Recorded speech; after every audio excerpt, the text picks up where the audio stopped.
Canudos não se rendeu e foi toda dizimada, mas ficou uma lição que vai ser sempre ensinada. Ou se resolve a miséria, ou a nação não vale nada. Ou se resolve a miséria, ou a nação não vale nada.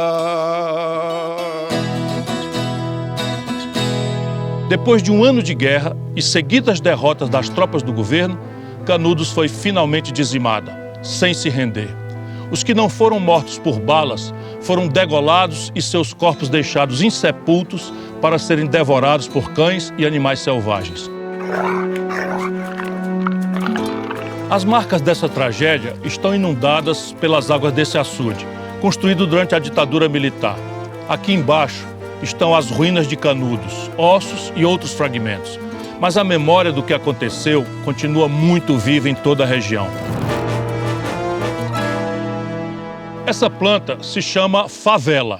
Ela só dá aqui no sertão, pois nunca nasce perto do mar. Mas como então essa planta do sertão deu nome aos morros cariocas? O ponto de união é a miséria, o abandono e a injustiça. Ali mais adiante ficava o Morro da Favela, onde havia muitas dessas plantas e onde as tropas do exército se escondiam para atacar Canudos. Soldados pobres, a maioria negros e pardos, se acotovelavam ali para atacar seus irmãos, igualmente pobres, pretos, pardos e índios.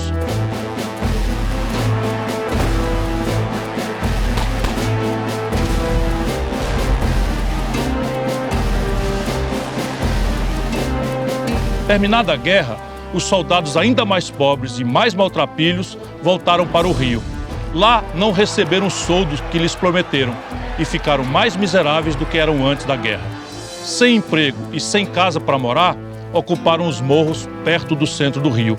E numa trágica ironia, passaram a chamá-los de favelas. As mesmas favelas onde hoje moram seus descendentes negros, pardos e pobres, que morrem em uma guerra diária, interminável, dramática e injusta, vítima de balas da polícia, das milícias e do narcotráfico. Esse absurdo precisa acabar. Os brasileiros pobres não podem continuar morrendo nessa guerra sem quartel.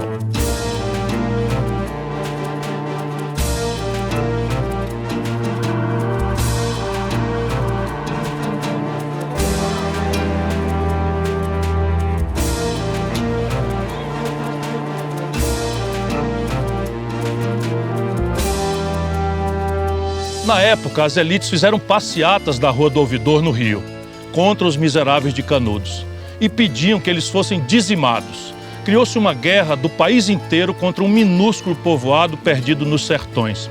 Hoje, as elites brasileiras não fazem manifestações diretas contra os pobres das favelas, os pobres dos sertões e os pobres de todas as periferias, mas utilizam as armas da usura, da ganância, do preconceito e do esquecimento. Hoje, um Brasil cego fecha os olhos para os bairros da periferia, para as cidades da periferia, para os estados da periferia. Não veem que, tirando as oportunidades dos pobres e das classes médias, estão se empurrando o Brasil cada vez mais para a periferia do mundo. Chega! Precisamos colocar nosso povo e nosso belo país no centro do progresso e das decisões mundiais. Este é o seu verdadeiro lugar na história.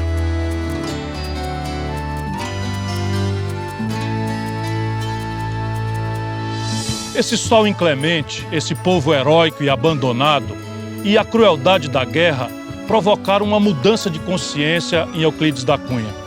Com os pés fincados nesse mesmo solo e debaixo deste mesmo sol, eu peço a Deus uma virada de consciência em todos nós.